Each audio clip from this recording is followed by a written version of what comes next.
let me show you how to purl using the Continental style method, which is holding the yarn in your left hand. First, you want to hold the yarn in your left hand, the working yarn. I've wrapped it around my index finger. You can hold it however you prefer.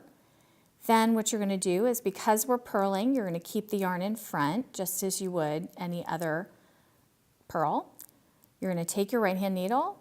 It's the exact same motion, so you're putting the needle through the front of the stitch.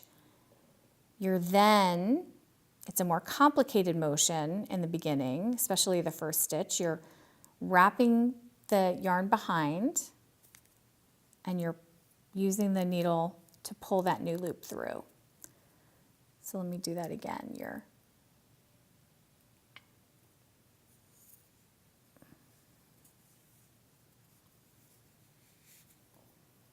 You're inserting the right hand needle, you're holding the yarn in your left hand, you're then using that right needle to go up and basically grab the yarn and pull it through.